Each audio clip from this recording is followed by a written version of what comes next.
cool fact of the day is... Bulletproof Radio.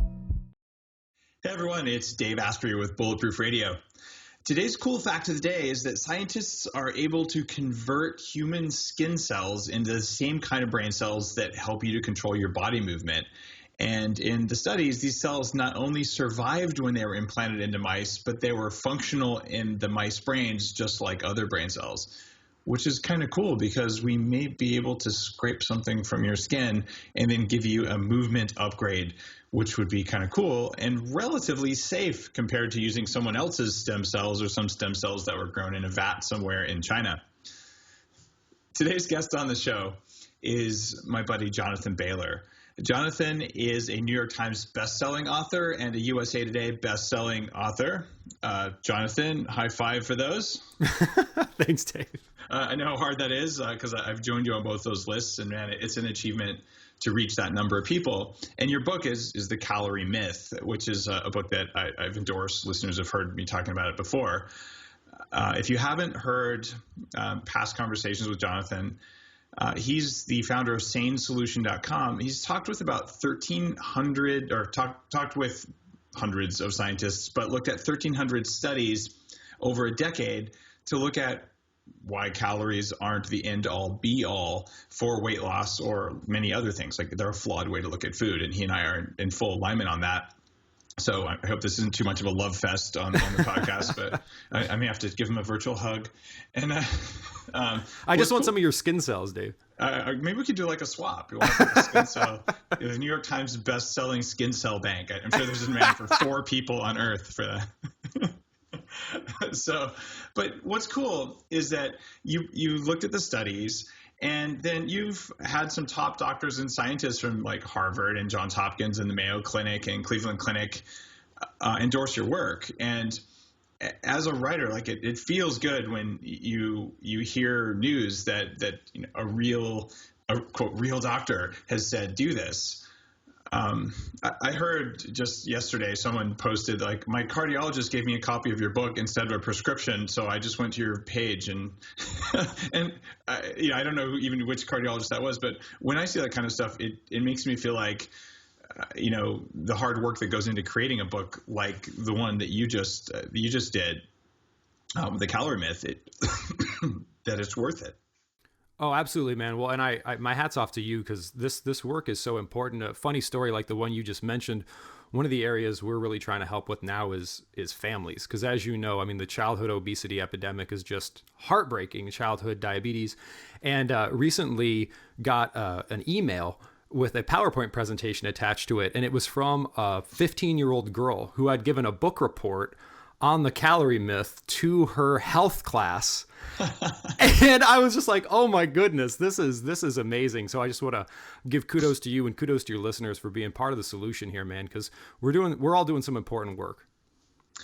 Now, talking about important work, the other reason that I always have fun chatting with you is that at Microsoft, you were part of the Nike Plus Kinect training Xbox Fitness, like the whole biohacking, using technology to see what your body's doing and then playing it back to you, similar to the stuff that I did with Basis and all. So it's interesting. We both are techies who sort of came into this from hacking the human biology perspective. And what I wanted to chat with you about today was how you built a process and a system around the research that you've done. So you already know what you know about the limitations of using calories as a way to sort of view everything that happens in your body. But knowing that, seeing 1,300 studies and then putting it into something that's usable, how did you go about that process of making your SANE Solutions methodology? Well, we're still going through it because it is a Herculean task. But the fundamental shift, I think, what has made it easier is having a very clear, what some people call a commander's intent, which is just like the overarching rule. The example of this I've heard a lot was from the I'm blanking on it right now, but the CEO of Southwest Airlines. Is that Herb Kelleher? That sounds right. Okay, so let's say Herb Kelleher. So he was like, Southwest. Ron Hubbard. Wait, isn't Wait, Leonardo DiCaprio. Wait, no, he played the aviator. Damn it. All right, so Southwest Airlines is, most people don't realize this, but if you invested, if you ask someone of the companies that existed in, I think, the 1970s or 1980s, and you invested $100 in them, which company would have returned the most today? And it's actually Southwest Airlines, because remember, a lot of the big companies that exist today didn't even exist in the 70s and 80s. So anyway, when they were asking Herb Kelleher what one of his tips were, from day one, he was like, we will be the low-cost airline. We will be the low-cost airline. So his team would bring him ideas. Hey, can we serve chicken salad on our planes? He said, would that help us be a lower-cost airline? If the answer is no, then the decision is made. So when we talk about eating sanely, and we talk about creating this new system that makes these 1,300 studies usable, we say, look, at the end of the day, you have a choice to make, because you can only focus on one thing. You can only have one top priority. It's either quantity or it's quality. One of them has to hold the top spot. And we believe the top spot should be quality. And that applies to many things other than food. So when you say quality holds the top spot, well then, for example, using a scale to measure weight, that doesn't work because that's a quantity measure. And using calories to evaluate food, that doesn't work either because that's a quantity measure. So we have to come up with alternatives that have a basis in quality and qualitative measure. And man, it's a fun engineering problem. So I'm glad I'm able to combine the biology with the technology once again.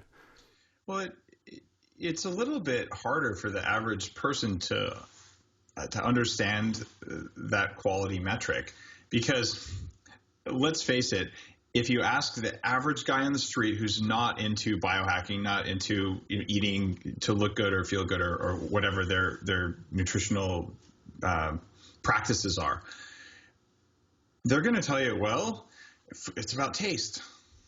Right? I want pizza because it tastes good. I want whatever tastes good. I want ice cream, and I want French fries, and I'm craving it. And the whole idea that food cravings are different than hunger is also not well understood by people, because most people have cravings all the time. But, okay, how do you teach someone to know the difference between quality food and tasty food? Because neither of those is quantity.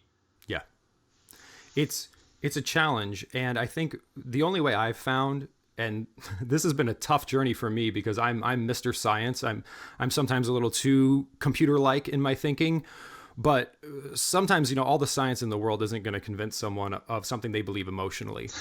Yeah. Right? I think it was Melissa Hartwig over at Whole30, who I was interviewing her once, and we were talking about something. She said, Jonathan, that's a great logical explanation to an emotional problem. And I was like, wow, man, that is a great way to describe this. So anyway, by way of analogy, by way of emotional appeal, if we think of our relationship with food like we would think of our relationship with another person, I think that's an interesting model. Because we think of quality time with someone, and we think of having a healthy relationship with a person. When you think about food, we need to look at the quality of our relationship with food. I don't want to be crude, but you don't just want to put anything into your body. You don't want to have just expose yourself to anything from a people perspective, from a food perspective. So, just like you're going to be discerning in the quality of music you listen to and the quality of the people you associate with, doesn't it make sense to be discerning with the quality of food you're putting into your body? That's an intimate action. I say you don't want to be in an abusive relationship with food. You don't want to be in an abusive relationship, and you want to understand that you deserve better. Another mental action is, how would you, I'm sure you see this a lot, Dave, where people say, what should I do with my kids? Or is this safe for my children? Whereas we have this concept that what we put into kids' bodies that matters, or what we eat when we're pregnant, that matters. Look, what we eat, what we put into any human being's body at any point in time matters. Right? And I think when we understand that, we already understand it impacts children, it impacts pre-children in utero, it impacts you just as much now. And once you understand that and you feel the difference like you have and all your fans have, man, there's never any going back. Yeah, it's getting people to feel that one day where this is how it's supposed to be every day, that at least sparks the fire. But then you find people go, all right, I'm going to eat a high quality meal. So then they go to, this seems like the state of the art now. They go to a raw vegan restaurant. And people who don't know it, I was a raw vegan for quite a while. And you feel really good when you first do it. And there's reasons for that. And then it starts to create systemic weaknesses and sometimes autoimmunity and other problems. But you go to one of these places and you're going to get a plate with artfully arranged vegetables that contain about 0 calories or less than 100 or something. So it looks all pretty. It's probably got some nutritional yeast in there because it provides an MSG-like experience, which includes making you hungry. So then you're going to walk out of there going, oh my God, I want ice cream. I want something sugary, because your body's like, you gave me a bunch of stuff and I don't even have enough energy to digest it. And then you're supposed to wear like a medal, like a red badge of courage because, I ate a healthy, but you actually made yourself weak. But you believe, because you've been taught this, that you just ate a high quality, and it was $19 for that little piece of marinated asparagus or whatever. How do you show people this is not high quality? It might have been clean, it might have been really good, but if you want a high quality meal made out of that stuff, you better back up the truck, because you're gonna have to eat a bowl to just get enough calories in to fuel yourself, a bowl this big, and it's gonna take you 2 hours to eat it because you have to chew it. How do you teach that? It's backing up the truck is the first step, Dave, because we have to first agree on, like we said, what is high quality. We can go around all day. I mean, if someone is just listening casually to this conversation, they're not really tuned in. They're like, okay, so your takeaway is eat healthy. You got it. So, we have to define what is healthy eating, what is high quality food. And that is, I guess, the thing that I'm most proud of with looking at all that research is what we tried to do is distill it down. My brand is SANE, but SANE is actually an acronym for what you could call the golden nugget from all that research, which are the things that you actually need to look at to determine the quality of food you're putting in your body. And that the S stands for satiety, how quickly a food fills you up and how long it keeps you full. The A is aggression, so what the hormonal response is in your body. The N is nutrition or nutrient quality, so the ratio of good stuff to bad stuff. And then the E is efficiency, or how easily your body can use this as energy or store it as fat. And if you can get people to buy into, and this is hard because it's a little academic and we're still trying to figure out how to best communicate it, is, look, healthy means 10 different things to 10 different people, and it's been so bastardized by society that we kind of need to throw that out and start over. So we're going to say, we're not going to use the word healthy anymore. We're going to use the word sane, because SANE is a scientifically proven framework that evaluates food and anything you can put into your body on an established scale. So we can't really disagree because the scale is clear. And once you do that, you just stack stuff on a SANE spectrum and you say, look, is it sane? Is it insane? Much like your Bulletproof diet spectrum. And you say the saner it is, the more of it you eat, the healthier you will be. And the more insane it is, the more of it you eat, the sicker you will be. So people already get that they need to eat healthy. They understand that conceptually, but that's so confusing that people say, forget it. I'm just going to eat less food because that at least makes sense to me intuitively. So what we need is that clear framework about, look, we're talking about nutrition. We're not talking about morality. We're not talking about sustainability. There's nothing wrong with talking about those things, but those are different conversations. From a nutrition perspective, we know what's essential for human life. We know what foods provide the most of what's essential and the least of what's non-essential or toxic. So why not just flood our body with more of that stuff? That isn't rocket science when you put it that way. Just to say, look, eat more of the stuff that makes you strong and less of the stuff that makes you weak. And your SANE framework is a good one. And it has some of the common thinking that I think comes out of tech. Even for the network engineers out there, there's the OSI model, which is the way we look at networks. And there's all these different layers, like the communication we're having right now. There's the way that the electrons flow on a copper wire, if there even is copper, the way that we look at light inside fiber optics, and then the way they talk to the level above it and the level above it. It's all invisible to us, but there's a way of thinking that tech people adopt because we have to work on systems where you don't know what happened 5 layers down.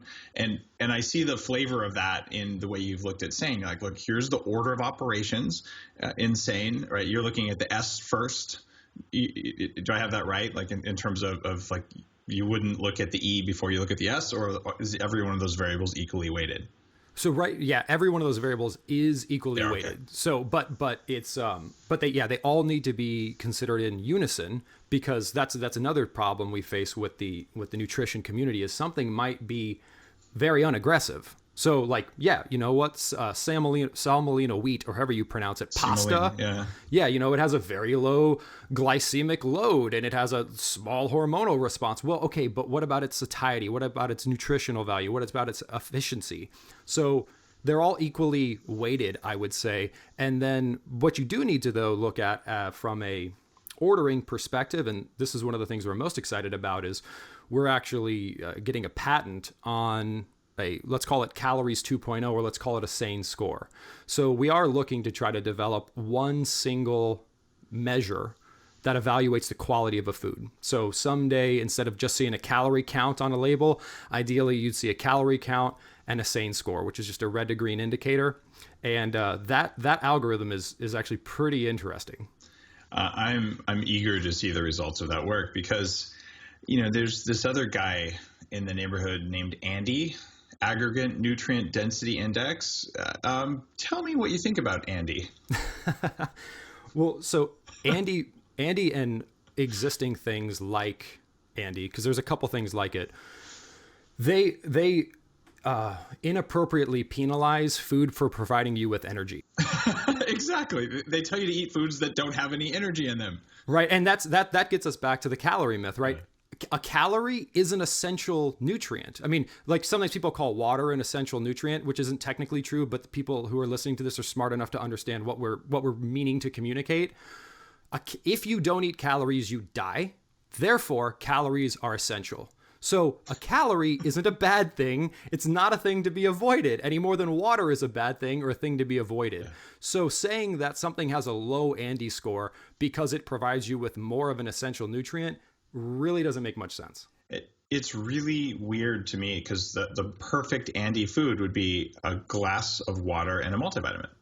Right? And that's all you can eat if you want to maximize your Andy score. And of course, you will die if you do that. But logically, it just makes no sense. But it is a hell of a way to sell kale for $6 a pound, especially if it was picked by fairies. And I mean, like, my kids have a fairy forest in the backyard, and I'm sure fairies pick their vegetables too, right? But like, you can make up mythical creatures, and you can sell more vegetables for more than the cost of eggs, which have far more nutrition in them than a vegetable is going to. Vegetables might have different antioxidants and things like that. They're not substantially equivalent. But when I hear people coming in on Facebook and they're like, Dave, I'm working to eat a better diet that makes me feel better, but I'm on a budget. And if they fall for, you know, the Andy, honestly, I don't think it's intended to be a scam, but it's just the Andy application or misapplication of scientific principles based on a flawed assumption. They're going to spend their money on things that don't leave them full, leave them craving, suck up their willpower, and they're going to sort of wonder why at the end of the day they're dizzy and tired and they don't feel good and they yell at their kids. And like, it's not okay. I'm tired of grocery stores using Andy to try and sell vegetables for more than meat and more than eggs and more than butter and more than the foods that provide us calories and essential fats. And it's just it's unfortunate, because you're right. It's like calories. It's an incomplete measure. So it's not that the Andy score doesn't provide any useful data. In fact, from a SANE perspective, it's the N. So of the 4 factors that we look at, you could argue that one of them is Andy, but that's one of 4 factors. Yeah. That's it, right? You have to look at more than that. So there's this oversimplification that takes place, which, you know, is it simple to say that the sum of any 2 numbers is 42? Yeah, it's really simple, but it's wrong, right? Mm-hmm. So simplicity can't be the only metric, and that underlies the penchant toward calorie counting. It underlies the penchant towards the Andy score, and I think that's something we need to fix. It's something that we can fix. And part of it is what you've done in your book, which is taking apart the calorie myth and saying they're just not bad. And a calorie that is filled with lead and cyanide is probably not a calorie you should eat. A calorie of high fructose corn syrup has a different metabolic effect than a calorie of of corn oil than a calorie of candle wax, which you can't even metabolize, but it's still a calorie. So it's a meaningless word. In any like thinking biochemical nutritionist way, calories are not a very useful thing to do except to figure out energy, which is a small function of food. And energy is not a bad thing in my world. In fact, when I travel, when I stay up late, when I'm getting less sleep, this is a shocking thing. I actually burn more calories and I eat more so that I can sustain that energy. Like who would have thought, right? Absolutely, man. Well, and I think a great distinction, and I've seen this resonate with people of all walks of life, is, neither you nor I are saying that calories don't exist or that they don't matter. In fact, we're actually saying that they're critical and they're essential for health. But a calorie is a measure, it's a unit of energy, right? So to anyone out there who's like, oh, calorie is a calorie. So first of all, like from a kindergarten logic perspective, you're correct. And you're correct in the same sense that the following statement is true. I have 2 8-ounce glasses in front of me. One of them contains 8 ounces of gasoline. The other contains 8 ounces of purified water. 8 ounces is 8 ounces in a kindergarten logic sense. But would you drink both of those glasses? No. Yep. Right? I have 2 rooms in my house. They're both the same square footage. One is full of oxygen. The other is full of carbon monoxide. Would you tuck your child into bed in both of them? I mean, it's the same quantity of gas. Yeah, it just doesn't pass the sniff test when you look at it from that perspective. And on the flip side, I see there's like a group of relatively angry trolls online who love to walk around going, here's a study that says it's all about caloric balance and you just need to burn more calories, you need to work out more. And they're actually right in that if you put someone in a calorie chamber where you're looking at every bit of food or other energy they take in, where the calories go, including the breath gas that comes out, the CO2 you're breathing out, the temperature, all that stuff, there is a caloric balance in the body, which is why this is one of those things that just won't die, even though it should online.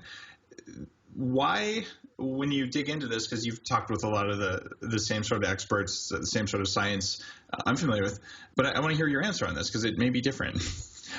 Why, when someone says that stuff, why is it actually true, and how does everything else you say follow on? Because it's almost like they're showing a point that says, well, calories do count. In fact, they're all that counts when you seal the system off. So by way of analogy, let's say I'm a football coach. Let's say I'm the coach of the Seattle Seahawks because I live here in Seattle. And let's say that the Seahawks lost and I have a press conference afterwards and they say, Jonathan, coach the Seattle Seahawks, we brought you in. We replaced the existing coach who's doing so well because we expected that you would do a good job for us and your team lost. Why did you lose? And I look down and I say, guys, the other team scored more points than we did. That's why we lost. I would be accurate. What I said is true. We lost because we scored too few points and the other team scored too many. But what people are actually asking is, why did that happen? And what can we do about it in the future, right? So if you go to a psychologist, just to overwhelm the analogies, if you go to a psychologist and say, I'm having problems, I'm really sad, I just had a crisis happen in my life and I'm depressed. And the psychologist said, well, you know what? I've noticed that people who aren't depressed seem to smile more and frown less than you do. So the problem is, I think you should just smile more and frown less. And it's true, right? People that are happier probably do smile more and frown less. But what you're really asking is like, why is that so hard for me to do? What underlying is going on? What's going on in my mind? What's going on with my football team that's causing this? And to just say that, yeah, so in both cases, the statement is true, but it's incomplete and useless. So will you be happier if you frown less and smile more? Probably. No one's really debating that. What they're debating is, how should you live your life that causes you to frown less and smile more? Does that make sense? It makes a huge amount of sense to me. We want to understand the hormonal impact of the foods. And now the corollary argument that the trolls will make is, okay, so let's just concede what you just said, which, by the way, I don't agree with, because you're a bad man. They usually say that too, or some variation of that. And then what they're going to say, though, is if a high-fat diet works, it only works because it makes you eat less. Like ketosis doesn't do anything. It just makes you eat less. How do you respond to that?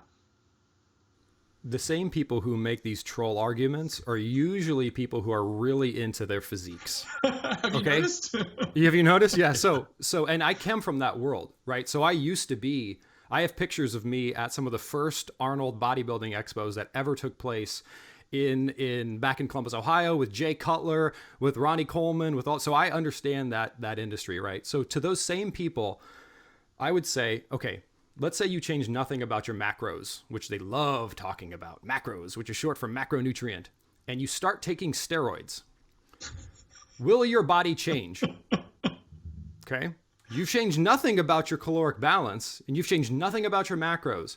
But if you start injecting your body with steroids, will your body change? True or false? Or yes or no? Yes, it will change. Okay.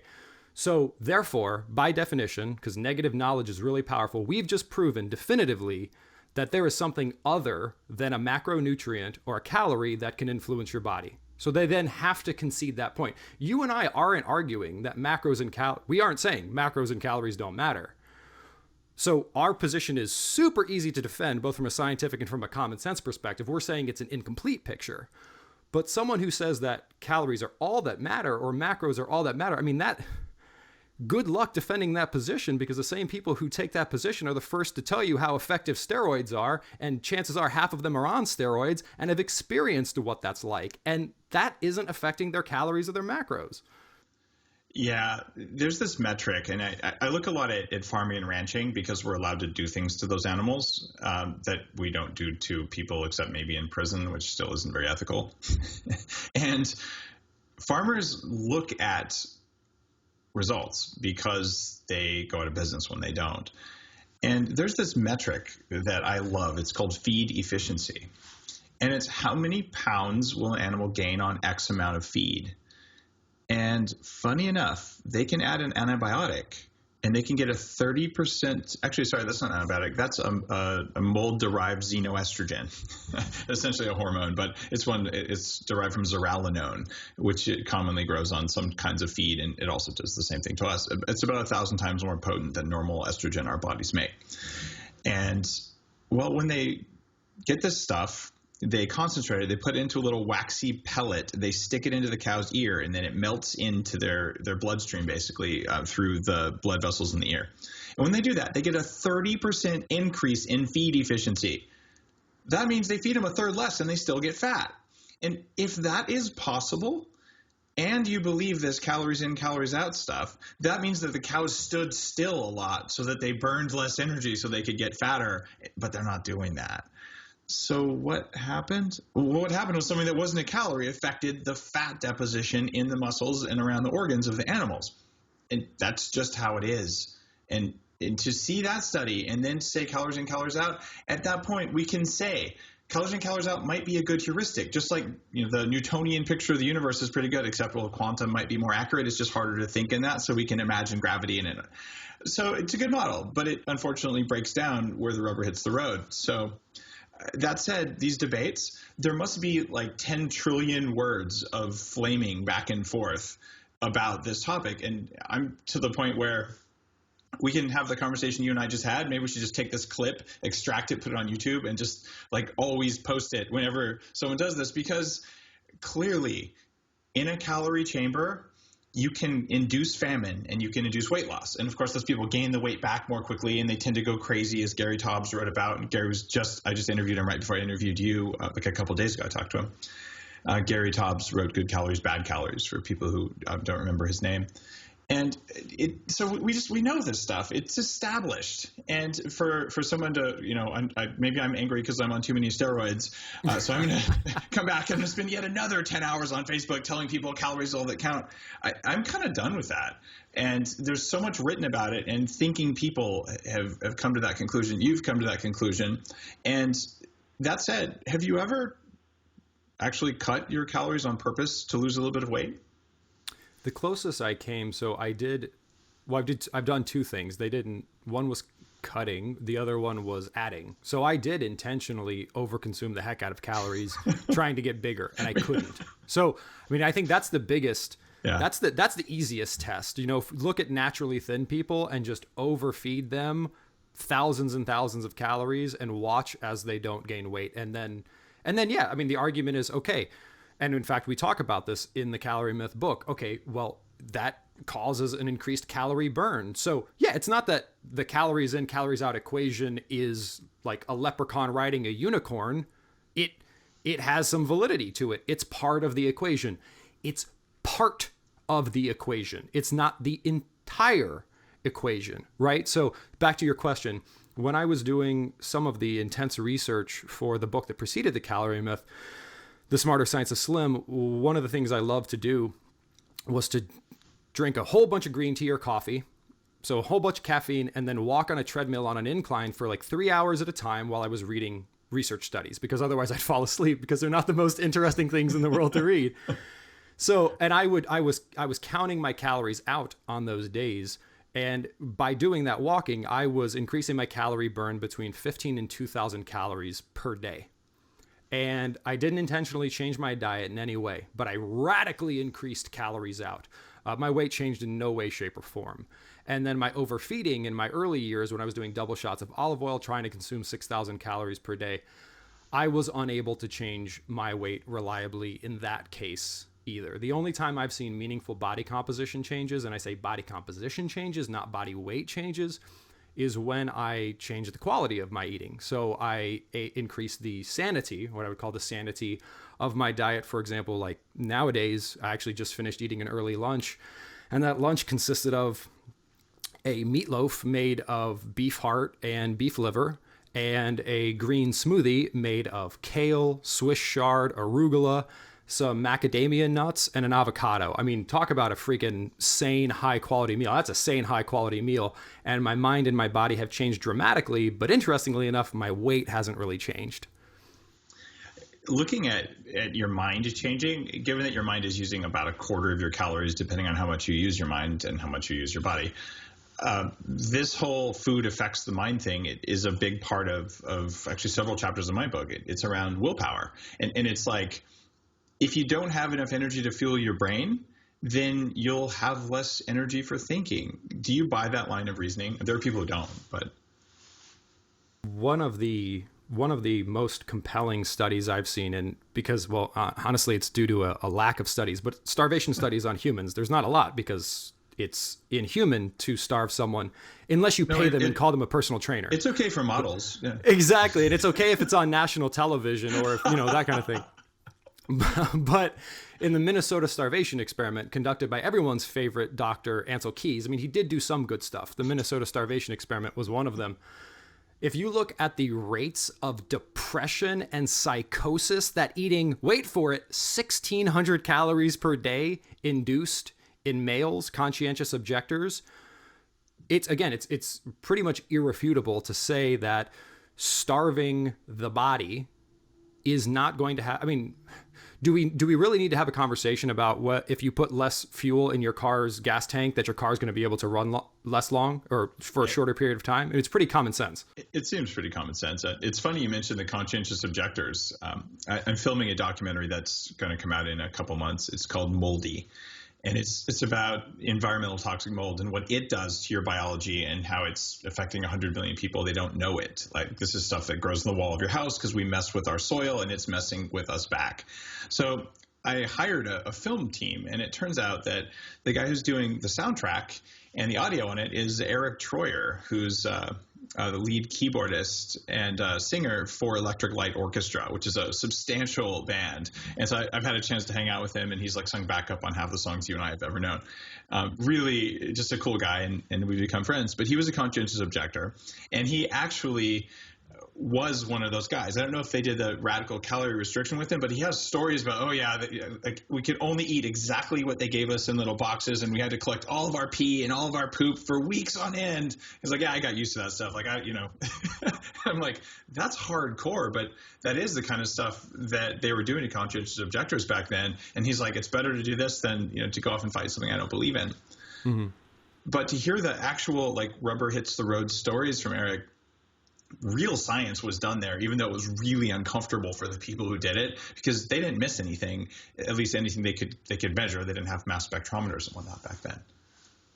And Dave, I think sometimes, like, people can debate all they want on the internet. Like, that's wonderful. And I'm not sure how much that's helping to end the obesity epidemic, but if that's how people like to spend their time. No, it actually burns like 7 calories in 10 minutes of trolling. It's true. But, there's a couple different parts of your brain, right? And as you well know, and to anyone who claims to believe that it's just about the quantity of calories you're consuming, I'd be very interested to know what they feed their children or what they feed their pregnant wives. Just granola bars, nothing else. That's because if it's just about calories, then technically, the guidance we give to pregnant women about what they should be eating is moot. Right? They just need to eat calories. So that doesn't really matter. And what you feed your kids growing up, why not? If they just need 2,000 calories, why don't we just give them 2,000 calories of ding dongs? It's super convenient, man. And then you won't have to cook at all. Yeah, and they behave really well. In fact, I feed my kids just M&Ms, nothing else, because there's a variety of colors, and colors are for vitamins. It's good variety. It's calories are calories. And so looking at it, for people who have kids, it's the best experiment ever. Like, if you think food quality doesn't matter, like, watch your kids go absolutely bonkers from eating poor quality food. Their brains cannot focus, and kids want to be helpful. They just aren't able to pull it off sometimes because they just can't bring it, or they don't have the training. But the difference in the quality of my life when my kids eat quality food is worth it just for reducing whining. Absolutely, man. Absolutely. So I think that's, I'm with you. There's been, over the past year, there's been quite a few quote unquote episodes where there have been like these uprisings and people have posted things. And at this point, man, I say to myself, my rule is the time I'm going to spend right now helping to end the obesity and diabetes epidemic?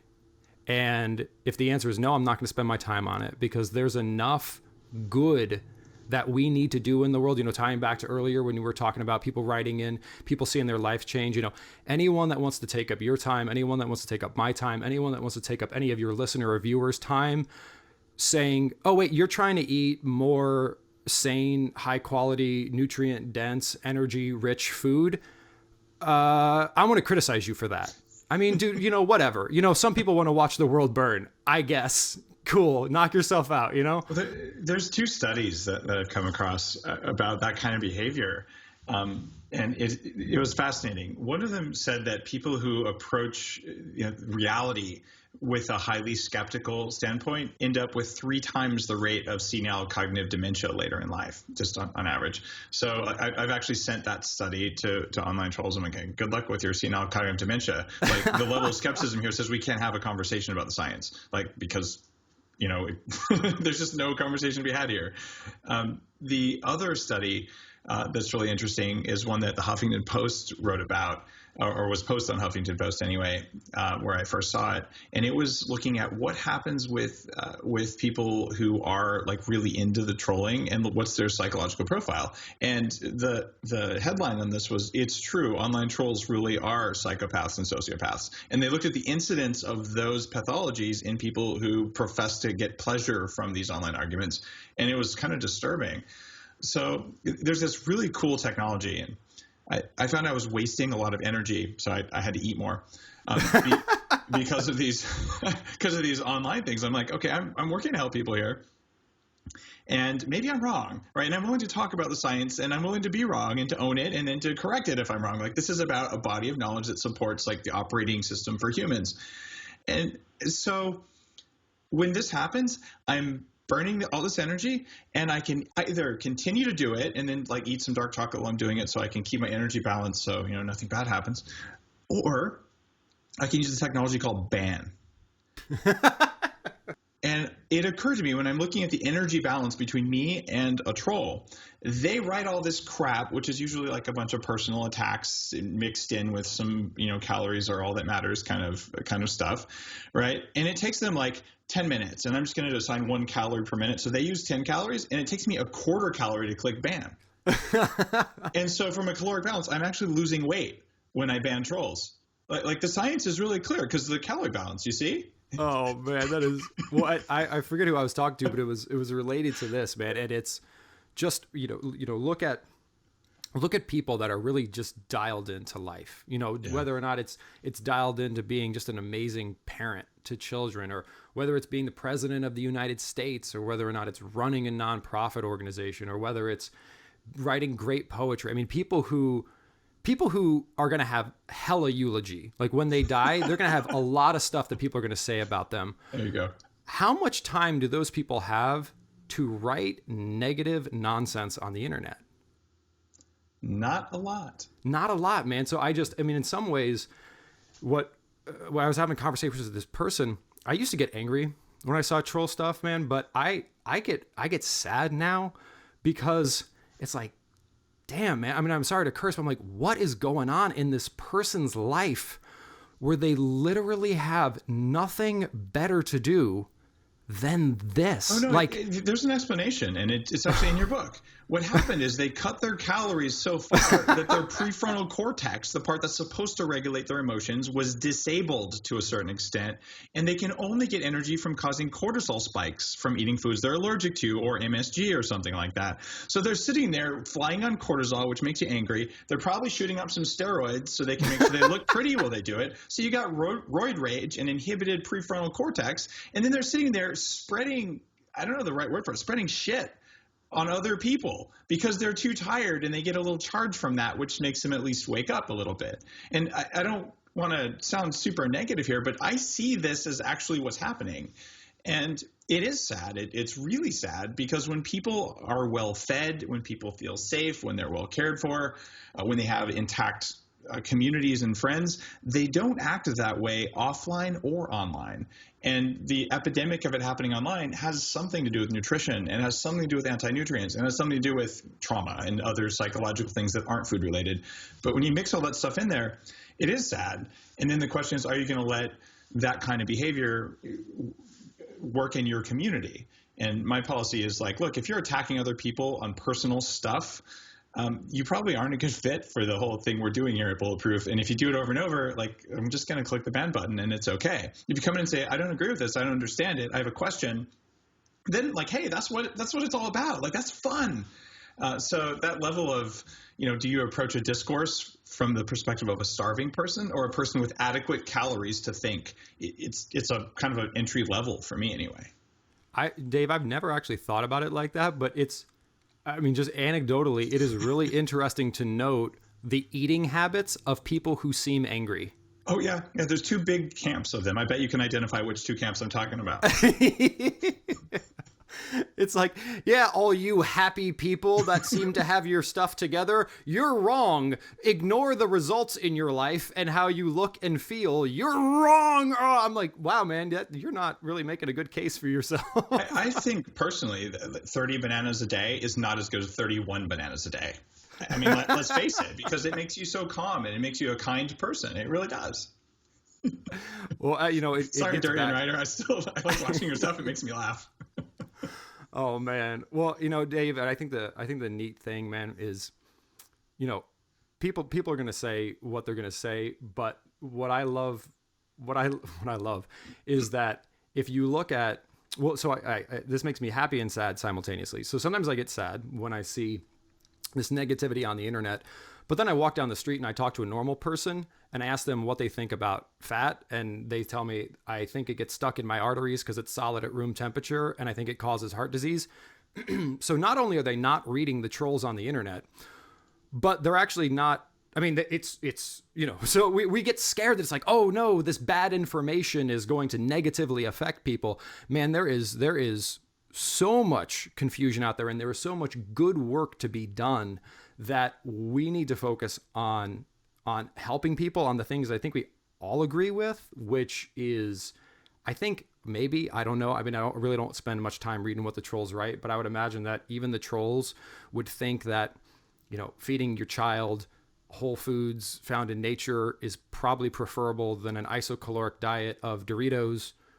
Okay, like, cool, man. So we actually do kind of agree on something. So if our message is furthering that, maybe should we focus on that? Like, our people in our country are dying. I'm not exaggerating, right? Like, the global economic burden. McKinsey just did a study recently where they said the three biggest scourges on our planet.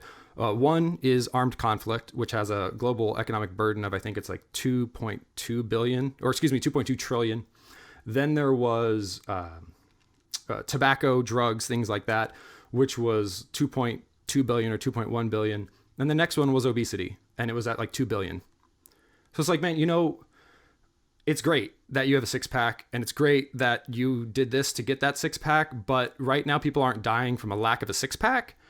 They're dying from a lack of a basic understanding of that which is essential to their body. And I think we can all agree that calories are essential and that there are a bunch of other nutrients that are essential. And we can also establish pretty clearly which foods are richest in those essential things.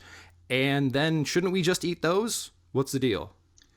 It's not rocket science there, but the six-pack conversation is so polarizing. I posted something last week on the Bulletproof Facebook page, and it was an article that said basically why I don't want a six-pack. And it was from a woman. She had a picture of her abs, which looked perfectly healthy, like a fertile woman's abs look like, in that they weren't completely chiseled, but they were shapely, and they had a layer of subcutaneous fat, which is high in DHA, which feeds the baby, which is why fertile women have hips and butts. They're storing up DHA. And this was the topic of my first book, the Better Baby book, of like, what do you eat before and during pregnancy to have kick-ass kids? And to see her write that was really cool.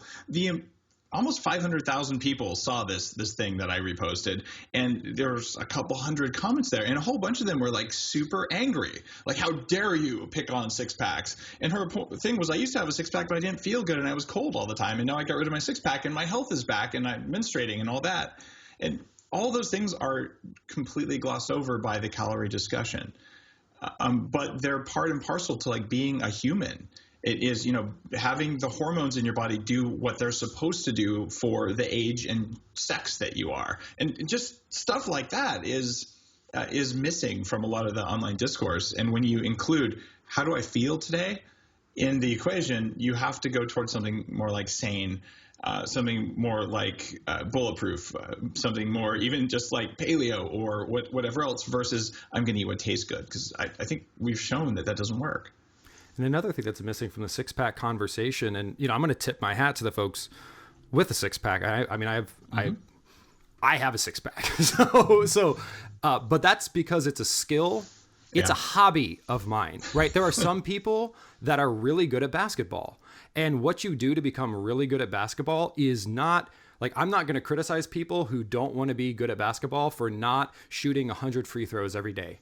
And it's probably true that if you want to become a great free throw shooter, that you need to shoot 100 free throws per day. But to say that people who don't shoot 100 free throws per day are wrong or bad would be obviously false, right? So having a six-pack for the vast majority of the population is a skill.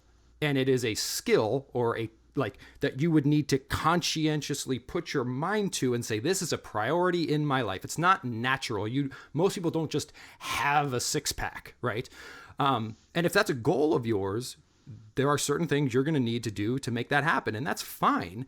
But let's not conflate having a six-pack with, for example, changing your cholesterol profile. I mean, they're completely different things. And we conflate these things together as one thing. This is the way you should eat. False. That's not even a complete sentence. The complete sentence is, this is how you should eat to blank. Right? So this is how you should eat is actually a inane sentence in and of itself. It's not a complete thought. It's, this is how you should eat for X. How you eat to get six-pack abs, I would argue, does involve calorie counting for most people.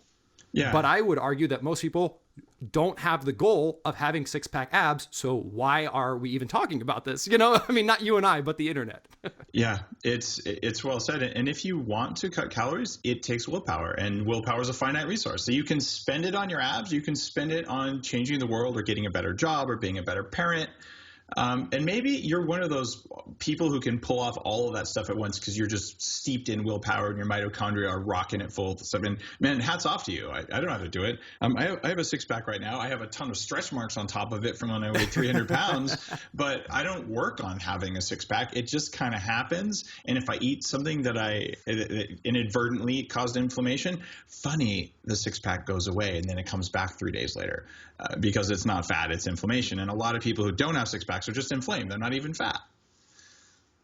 So we're, Jonathan, coming up, I just realized towards the end of the show, and it's always easy to talk with you for a long time because you get it. Now, there's that question that I've asked every guest on Bulletproof Radio except for that episode 66, and we're I think at like almost 210 episodes now. And you've answered it in episode 81, but I want to see if your answers are different because I don't think you remember what they were. Actually, I'm hoping they're different. The question is, if you had 3 recommendations from everything you've learned in your life, recommendations for someone who wants to kick more ass, you want to perform better at whatever it is you're doing, do these 3 things. What are they? Eat more green vegetables. Sleep more. And maybe like lighten up / love more. Man, I mean, I used to get so amped up about stuff. I mean, I just used to get like angry and then I took a step back and I started talking actually with moms more. So I actually don't have children, like it's just me and my wife. And I come from a very small family and I live far away from them. But like the more time I spent around other people's families, like my wife's family, and I started getting more involved in helping moms learn how to feed their children. Dude, there's a great big world out there with like a lot of people that need a lot of help. And when you get a little bit of perspective, either through your own children, through your own family, or through other people's, dude, there's not enough time to be angry. There's not enough time to be stressed. So eat vegetables, sleep more, and love harder. That's what I would say. So basically, you've got eat, sleep, sex. You're so primal. And just kidding. How to twist your words into something you didn't say. I love it. Now, on sleeping more, I have some people who sleep 11 hours a day. Are you saying they should sleep 12? I would say from a baseline, if you look at the average American would be better served by eating more vegetables, sleeping more, and loving more. I fully agree with that statement, and that's cool.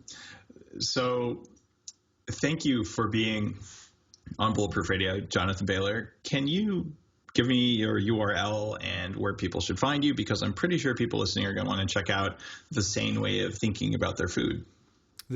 Our new site and our new business. I mean, it's really exciting. We got funded and we're essentially a startup now officially. So it's pretty neat. Congratulations! I didn't know you got funded. Well done. Yeah. Thank you so much. So yeah, we are in the process. It's a big undertaking of essentially building, let's call it, for lack of better terms, I hate comparing myself to existing stuff, but it's an easy way to explain it. Weight Watchers 2.0. So Weight Watchers says, look, we're just going to provide a bunch of tools and systems that people or corporations can use to help them eat less. We're providing a bunch of tools and systems and apps and educational resources to help people eat saner, higher quality food. So instead of calorie counting apps, we have food quality apps. Instead of calorie counting meal plans, we have, So it's the counterpoint. So it's like, look, if you want to eat 1,200 calories of whatever, you should use Weight Watchers. Whether or not that's a healthy choice, we can talk about later. If you want to increase the sanity or the quality of what you're eating, we've got an alternative for you at SANE Solution, and we'll provide a comprehensive suite of tools for you. Well, I'm pretty sure that when the Bulletproof Coffee Shop opens, hopefully within about 2 weeks of when I'm recording this, maybe 3 weeks, that we'll have a whole bunch of menu offerings other than Bulletproof Coffee, obviously. We have a full menu with grass-fed meat and all that. But it's the whole point is when you walk out of there, you should feel full and no cravings and like buzzing with energy. Shocking that food can do these things, but I think that'll pass the SANE meter. Absolutely. People will go in there with their SANE app. They'll snap a photo of what they're eating. They'll get their SANE score. They'll share it with their friends, and they'll feel great. That is awesome, and I wish you the best of luck with the new company. It's so cool. And I'd forgotten you were in Seattle because I'm a float plane ride away, and the new Bulletproof biohacking labs are going to be done real soon now. And when that's up and running, there's going to be some pretty incredible tech that will have you over for an afternoon and eat some butter and grass-fed meat and things, and dip you in ice tanks, things like that. That sounds fabulous, Dave. I'm looking forward to it. Awesome. Jonathan, thanks for being on Bulletproof Radio. Thanks, Dave. If you enjoyed today's show, you can get a lot more of them by downloading them from iTunes. And I'd love it if you said thanks by heading over to bulletproof.com and picking up a Bulletproof product, because that is what funds this show. I've done 2 of these a week for just about 2 years straight. It's an enormous amount of work to do it, to put it together, to edit this for you guys. I do it. I don't charge for this. I don't have a bunch of sponsorships. I don't talk for a half hour about the latest cell phone plan, none of that stuff. And that's because you come and you get your coffee from a lab-tested source, because Brain Octane Oil works for you. So keep doing it. Thank you so much, and have an awesome day. If you're looking for a way to know which foods are making you weak, check out the free app called Bulletproof Food Sense. You can also take a step further. Check out Bulletproof HRV Sense. That stands for Heart Rate Variability Sense. This is an awesome app. So number 1, Bulletproof Food Sense is free, and number 2, Bulletproof HRV Sense is a few dollars, and it makes a huge difference in how you manage and control your stress. We even laboratory test the coffee to verify that the list of bulletproof performance-robbing toxins is not present. So what you get is an ultra-clean bean that makes you feel good all the time when you drink it, and it doesn't cause food cravings the way normal coffee does.